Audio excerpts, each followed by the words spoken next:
ते प्रार्थना पूर्वक नमस्कारों छोड़ दो। जय जगन्नाथ नमः। चलिए कथा सुनिए। हरि ओम नमो नारायणाय नमः। संतोषी माता व्रत कथा। लाइट भी जलती है, दिखाई नहीं दिखा। चलो ठीक है, मैं चश्मा छोड़ना है, घर में है दिखता है। एक बुढ़िया थी और उसके 7 बेटे थे और 6 कमाने वाले थे। एक निकम्मा था। बुढ़िया माता 6 पुत्रों को की रसोई बनाती, भोजन कराती और पीछे जो कुछ बचता था उचिष्ट तो 7वें को दे देती थी। परंतु 7वां पुत्र बड़ा भोला भाला था, मन में विचार नहीं करता था। एक दिन वह अपनी बहू से बोला कि देखो मेरी माता का जो है मुझ पर कितना प्रेम है। वह बोली क्यों नहीं, सबका बचा हुआ जूठा तुमको खिलाती है। वह बोला ऐसा नहीं हो सकता, मैं जब तक अपनी आंखों से न देख लूं तो नहीं मान सकता हूँ। हंस करके बहू ने कहा देख लोगे तब तो मानोगे। कुछ दिन बाद एक जो है महा त्योहार आया और घर में 7 प्रकार के भोजन बनाए गए, लड्डू बनाए गए। वह परीक्षा लेने के लिए और सिर दर्द का बहाना करके का पतला कपड़ा सिर पर ओढ़ करके रसोई घर में सो गया और कपड़े में से सब देखता रहा। 6 भाइयों को भोजन कराने के बाद करने आए, उसने देखा माँ ने उनके लिए सुंदर सुंदर आसन बिछाए, 7 प्रकार की रसोई परोसी। वह आसन आग्रह करके और खिला जिमाती रही। वह देखता रहा। जहाँ भाई सब भोजन करके उठे तब माँ ने उसकी जूठन पत्तियों से सब लड्डुओं को उठाकर इकट्ठे उठाया। लड्डू एक जो है बना दिया है और जूठन साफ कर बुढ़िया ने माँ को ने पुकारा बेटा उठ, 6 भाई भोजन कर गए, अब तू भी भोजन कर ले, तो उठ भोजन कर ले। उसने कहा माँ मुझे भोजन नहीं करना, मैं परदेश जा रहा हूँ। माता ने कहा कल जाना हो तो आज ही चला जा। वह बोला हाँ हाँ मैं आज ही जा रहा हूँ। यह कहकर वह घर से निकल गया। चलते समय बहू पत्नी जो थी उन बहू की याद आई। वह गौशाला में कंडे पाथ रही थी। वह जा करके बोला कि हम जाएं परदेश को आएंगे कुछ काल, तुम रहियो संतोष से धर्म आत्मा पाले। दो निशानी अपनी देख धर्म मन धीर, अशुभ हमारी मत बिसराइयो रखियो मन गंभीर। तब वह बोला कि मैं मेरे पास तो कुछ नहीं है, यह अंगूठी है इसे ले दो, अपनी कुछ निशानी मुझे दे दो। वह बोली मेरे पास क्या है, यह गोबर का भरा हाथ है। कह करके उसकी पीठ पर गोबर के हाथ की थाप मार दिया और वह चल दिया। चलते चलते दूर देश में पहुंचा। वहां एक साहूकार की दुकान थी। वहां जाकर बोला सेठ जी मुझे नौकरी में रख लो। साहूकार को नौकर की जरूरत थी। साहूकार ने कहा काम देख करके दाम मिलेंगे। साहूकार की नौकरी मिली। वह सवेरे सवेरे 7 बजे रात्रि 12 बजे तक जो है काम करने लगा। कुछ दिन में दुकान का लेन देन हिसाब किताब, ग्राहकों को माल बेचना, सारा काम करने लगा। साहूकार के 7-8 नौकर थे, वो सब चक्कर में खाने लगे। ये बहुत होशियार बन गया है। सेठ ने भी काम देखा है और 3 महीने में ही उसे मुनाफे का साझीदार बना लिया। 12 वर्ष में वह भारी सेठ बन गया और साहूकार का मालिक सारा कारोबार उस पर छोड़ दिया, बाहर चला गया। इधर बहू पर क्या बीती तो सुनो। सास ससुर उसे दुख देने लगे। सारी गृहस्थी का काम कर रहा था, उसे लकड़ी लेने के लिए जंगल भेजने लगे। इसी बीच पर घर में जो है सूखे रोटियां के आटे से जो भूसी निकलती थी उसकी रोटी बनाकर रख दी जाती थी। नारियल के खोपड़े में पानी दिया जाता था। इस तरह दिन बीतते रहे। एक दिन वह लकड़ी लेने गई, जा रही थी। रास्ते में बहुत सी स्त्रियाँ संतोषी माता का व्रत कर रही थी। तो उसकी बहू ने पूछा कि महाराज ये तुम क्या कर रही हो, किस देवता का व्रत पूजन कर रही हो। तब उन स्त्रियों ने बताया कि ये संतोषी माता का व्रत कर रही हैं। विधि यदि तुम अपने इस व्रत को विधान मुझे समझा कर कहोगी मैं भी तुम्हारा बड़ा उपकार मानूंगी, ऐसा उस बहू ने कहा। उनमें से एक सखी बोली कि तुमने सुनो, यह संतोषी माता का व्रत है, इसके करने से निर्धनता दरिद्रता का नाश होता है, लक्ष्मी आती है, मन की चिंताएं दूर हो जाती हैं, घर में सुख होने से मन को प्रसन्नता और शांति मिलती है, पुत्री को पुत्र मिल जाता है, पति बाहर गया हो तो शीघ्र आ जाता है, कुमारी कन्या को पसंद पर मिल जाता है, राजद्वार में बहुत दिनों से मुकदमा चलता हो तो समाप्त हो जाता है। कलह कलेश की निवृत्ति होकर के सुख शांति हो जाती है। घर में धन में जमा हो जाता है, पैसा जायदाद का लाभ हो जाता है तथा और भी मन में जो कुछ कामना रहती है सब संतोषी माता की कृपा से पूरी हो जाती है। तो इसमें संदेह नहीं है।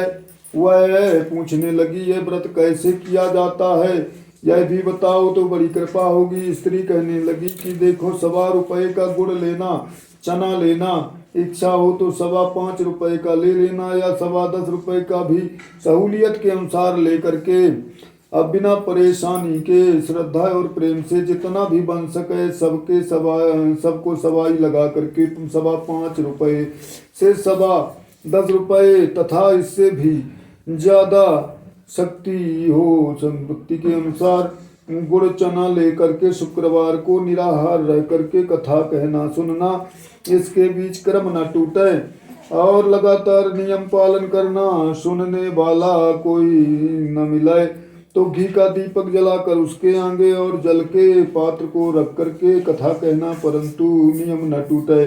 जब तक कार्य सिद्ध न हो नियम पालन करना और कार्य सिद्ध हो जाने पर व्रत का उद्यापन करना। ऐसा करने से संतोषी माता प्रसन्न हो जाती हैं।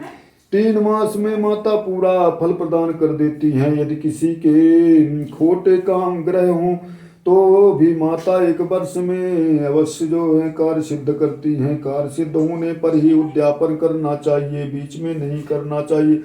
उद्यापन में 2.5 सेर आटे का खाजा तथा इसी अनुसार से खीर तथा चने का साग तैयार करना चाहिए। 8 लड़कों को भोजन कराना चाहिए। जहाँ तक मिले देवर जेठ भाई बंधु कुटुंब के लड़के लेना चाहिए, ना मिले तो रिश्तेदारों और पड़ोसियों के लड़के बुलाना चाहिए। उन्हें भोजन कराना, यथाशक्ति दक्षिणा दे करके माता का नियम पूरा करना। उस दिन घर में कोई खटाई न खाए। यह सुन करके बुढ़िया की बहू घर की ओर चल दिया। रास्ते में लकड़ी के बोझ को बेच दिया और उन रुपयों से गुड़ चना लेकर के माता के पूजन के व्रत की तैयारी कर आगे चली और सामने मंदिर देखकर पूछने लगी, यह मंदिर किसका है? सब कहने लगे, यह संतोषी माता का मंदिर है। सुनकर माता के मंदिर में जाकर माता के चरणों में लौटने लगी और विनती करने लगी कि हे जगतजननी माता, मैं बहुत दुखी हूँ और हे जगतजननी मेरा दुख दूर करो, मैं तेरी शरण में हूँ। माता को दया आ गई और एक शुक्रवार बीता, दूसरे शुक्रवार को उसके पति का पत्र आया, तीसरे को उसका भेजा हुआ पैसा भी पहुँच गया। यह देख करके जेठानी मुँह सिकोड़ने लगी, इतने दिनों बाद इतना पैसा आया, इसमें क्या बढ़ावा है? लड़के ताने देने लगे, काकी के पास अब धन पत्र आने लगे हैं, रुपया आने लगा है, अब तो काकी की खातिर बढ़ेगी, अब तो काकी बुलाने से भी नहीं बोलेगी। ऐसे ताने मारने लगे। बेचारी सरलता से कहती है, भैया पत्र आए, रुपया आए तो हम सबके लिए अच्छा है। ऐसा कह करके आंखों में आंसू भरकर संतोषी माता के मंदिर में मातेश्वरी के चरणों में गिरकर रोने लगी। माँ, मैंने तुमसे पैसा नहीं मांगा है, मुझे पैसा से क्या काम है, मुझे तो अपने सुहाग से काम है, मैं तो अपने स्वामी के दर्शन और सेवा मांगती हूँ। तब माता ने प्रसन्न होकर कहा, जा बेटी, तेरा स्वामी आएगा। यह सुनकर के खुशी से बावली होकर घर पर जाकर के काम करने लगी। अब संतोषी माँ विचार करने लगी, इस भोली पुत्री से मैंने कह तो दिया है कि पति आएगा, पर आएगा कहाँ से? वह तो इसे स्वप्न में भी याद नहीं करता, उसे याद दिलाने मुझे जाना पड़ेगा। इस तरह माता उस बुढ़िया को के बेटे के पास जाकर स्वप्न में प्रकट हो करके कहने लगी, उसने कहे कि साहूकार के बेटे सोता है या जागता है? वह कहता है, माता सोता भी नहीं हूँ, जागता भी नहीं हूँ, बीच में हूँ, कहिए क्या आज्ञा है? माँ कहने लगी, तेरा घर बार है या नहीं? वह बोला, मेरा सब कुछ है माता, माँ बाप भाई बहन और पत्नी, क्या कमी है? माँ बोली, मुझे तेरी बावली तेरी घरवाली जो है बहुत कष्ट उठा रही है। और वह बोला, हाँ माता, यह तो मुझे मालूम है, परंतु जाऊं कैसे? परदेश की बात है, लेन देन का कोई हिसाब नहीं, कोई जाने का रास्ता नजर नहीं आता, तो कैसे चला जाऊं? माँ कहने लगी, माँ कहने लगी, मेरी बात मान, सवेरे नहा धोकर संतोषी माता का नाम ले, घी का दीपक जला करके दंडवत प्रणाम करके दुकान पर जाके बैठना। देखते देखते तेरा लेन देन चुक जाएगा, जमा का माल बिक जाएगा, सांझ होते होते धन का ढेर लग जाएगा। अब तो वह सवेरे बहुत ही जल्दी उठ करके मित्र बंधुओं से अपने अपने सपने की बात कहता है। वो सब उसकी बात अनसुनी कर हंसी उड़ाने लगते हैं, कहीं स्वप्न में भी सच्चे होते हैं। एक बूढ़ा बोला, देख भाई, मेरी बात मान, इस तरह सांच या झूठ कहने के बदले देवता ने जैसे कहा है वैसे ही करने में तेरा क्या जाता है। अब बूढ़े की बात मानकर नहा धोकर संतोषी माता को दंडवत करके घी का दीपक जला करके दुकान पर जा बैठा। थोड़ी देर में वह क्या देखता है कि लेने देने वाले रुपया लाए, लेने वाले हिसाब करने लगे और कोठे से भरे सामानों को खरीदार नगद दाम में सौदा करने लगे। शाम तक धन का ढेर लग गया। धन में माता का नाम लेकर के प्रसन्न होकर के वह घर जाने के लिए गहना कपड़ा सामान खरीदने लगा। यहाँ के काम से निपट करके घर को रवाना हुआ। वहाँ बहू बेचारी जंगल में लकड़ी लेने जाती है। लौटते वक्त माता जी के मंदिर पर विश्राम करती है। वह तो उसका रोज रुकने का स्थान ठहरा दूर, तो दूर से धूल उड़ती हुई देख करके वह माता से पूछती है, हे माता, यह धूल कैसे उड़ रही है? माँ कहती है, हे पुत्री, तेरा पति आ रहा है।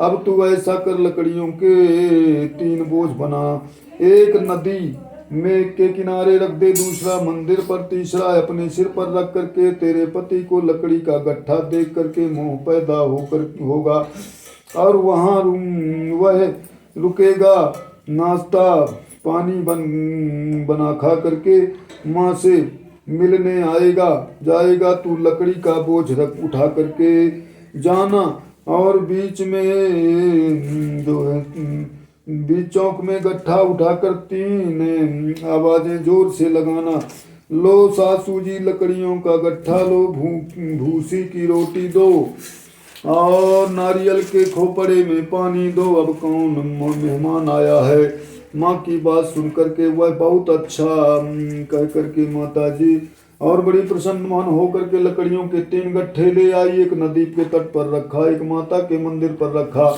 उसने। और इतने में ही वह मुसाफिर आ पहुंचा।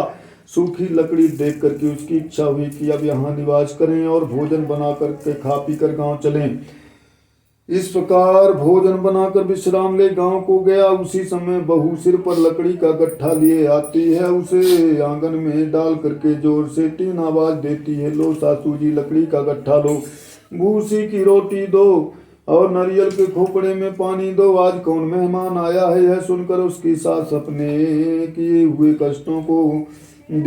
कष्टों को भुलाने हेतु कहती है कि बहू ऐसा क्यों कहती है, तेरा मालिक ही तो आया है, आ बैठ। मीठा भात खा करके कपड़े गहने पहन करके इतने में जो है आवाज सुन करके उसका स्वामी बाहर आता है और अंगूठी देखकर व्याकुल हो जाता है। माँ से पूछता है, यह कौन है? माँ कहती है कि बेटा यह तेरी बहू है। आज 12 वर्ष हो गए जब से तू गया है, तब से सारे गांव में जाकर के जानकर कि जानवर की तरह भटकती फिरती है, काम काज का कुछ भी नहीं करती है, 4 समय आकर के खाती है। अब तुझे देख करके भूसी की रोटी नारियल के खोपड़े में पानी मांग रही है। वह लज्जित होकर के बोला, ठीक है माँ, मैंने इसे भी देखा है और तुम्हें भी। अब मुझे दूसरे घर की चाबी दो, मैं उसमें रहूंगा। ठीक है बेटा, जैसी तेरी मर्जी, यह करके कह करके माँ ने उसको चाबी का गुच्छा पटक दिया। उसने चाबी का गुच्छा लेकर दूसरे कमरे को खोल करके सारा सामान जमाया। एक दिन वो में ही वहां देख राजा के महल में जैसा ठाट बाट बन गया। अब क्या था, वह सुख भोगने लगी। तत्पश्चात अगला शुक्रवार आया। उसने अपने पति से कहा, मुझे माता का उद्यापन करना है। उसका पति बोला, बहुत अच्छा, खुशी से कर ले। तुरंत ही वह उद्यापन की तैयारी करने लगी। जेठ के लड़के को भोजन के लिए कहने गई। उससे सासू मंजूर किया, परंतु पीछे वो जेठानी अपने बच्चों को सिखलाती है कि देखो, भोजन के समय सब लोग खटाई मांगना, जिससे इसका उद्यापन पूरा न हो। लड़के जेमने आए और खीर पेट भरकर खाई, परंतु बाद में कहने लगे, हमें कुछ खटाई खाने को दो, खीर खाने से हमें जो है भाता नहीं है, देख करके अरुचि होती है। लड़के उठ खड़े हुए, बोले, पैसे लाओ। भोली बहू कुछ जानती न थी, तो उसे उन्हें पैसे उसने दे दिया। लड़के उसी समय उठ करके और इमली तो ले करके खाने लगे। ओम यह देखकर बहू पर संतोषी माता ने कोप किया और राजा के दूत उसके पति को पकड़ कर ले गए। जेठ जेठानी मनमाने खोटे वचन कहने लगे। लूट लूट कर धन इकट्ठा करके लाया था, राजा के दूत उसे पकड़ कर ले गए हैं। अब सब मालूम हो जाएगा जब जेल की रोटी खाएगा। बहू से यह वचन सहन नहीं हुए, रोती रोती माता के मंदिर में गई और कहने लगी, हे माता, तुमने ये क्या किया? हंसा कर क्यों रुलाने लगी? माता बोली, पुत्री, तूने उद्यापन करके मेरा व्रत भंग कर दिया, इतनी जल्दी सब बातें भुला दिया। वह कहने लगी, माता, भूली तो नहीं हूँ, न कुछ अपराध किया है। मुझे तो लड़कों ने भूल में डाल दिया, मैंने भूल से उन्हें पैसे दे दिए, मुझे क्षमा करो। माँ बोली, अब भूल मत करना। वह बोली, अब भूल नहीं होगी।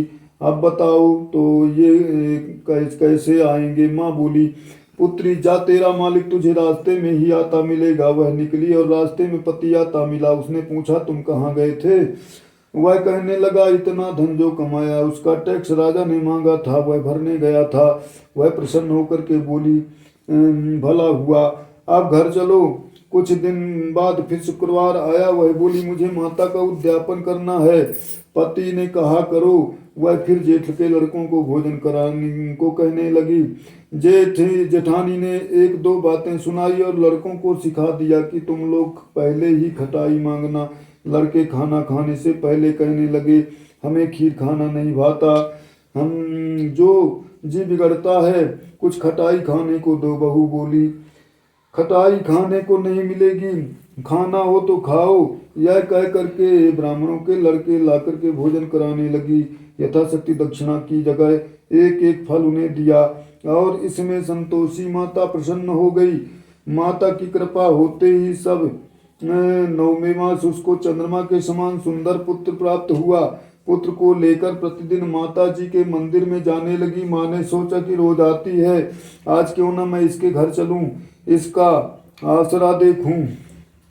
तो सही यह विचार कर माता ने भयानक रूप बनाया और गुड़ चने से सना हुआ मुख, ऊपर से सूंड के समान होठ, और उस पर मक्खियां भिनभिना रही थी। तो देहरी में पैर रखते ही उसकी सास चिल्लाई, देखो रे, कोई चुड़ैल आई है, चली आ रही है, डाकनी चली आ रही, इसको लड़को, इसे भगाओ, नहीं तो किसी को खा जाएगी। लड़के डरने लगे, चिल्ला करके खिड़की बंद करने लगे। बहू रोशनदान से देख रही थी प्रसन्नता से और पगली होकर के चिल्लाने लगी, आज मेरी माता मेरे घर आई है। यह कह करके बच्चों को दूध पिलाने से हटाती है। इतने में सास का क्रोध फूट पड़ा और मेरी राह है उसे देख करके, और कैसे उतावली हो रही है, कोई बच्चे को पटक दिया। इतने में माँ के प्रताप से जहाँ देखो वहीं लड़के नजर आए। लड़के नजर आए, अपने आने लगे। बहू बोली, माँ जी ने माँ जी मैं किसका व्रत करती हूँ वही जो मैं जिसका व्रत करती हूँ वही संतोषी माता है। इतना कहकर झट से सारे घर के किवाड़ खोल दिया और सबने माता के शरण पकड़ लिया और विनती सा कहकर कहने लगे, हे माता हम मूर्ख हैं, हम अज्ञानी हैं, तुम्हारे व्रत की विधि हम नहीं जानते हैं, तुम्हारा व्रत भंग कर हमने बड़ा अपराध किया है, हे माता आप हमारे अपराध को क्षमा कर दो। इस प्रकार माता प्रसन्न हुई, हे माता बहू को जैसा फल दिया है वैसा सबको देना, जो यह कथा कहे और सुने उसका मनोरथ पूर्ण हो। बोलो संतोषी माता की जय, जननी दुर्गा मैया की जय। ग्रंथ करोड़न में कहा माता का सार, ब्रह्म सत्य जग झूठ है, जीवन ब्रह्म विहार। जीवन से ही जीवित जगत माता, खेलत खेल ब्रह्म रूप पहचान लो, कटे जगत की जेल। बोलो संतोषी माता की जय हो। हवन करेंगे, हवन सामग्री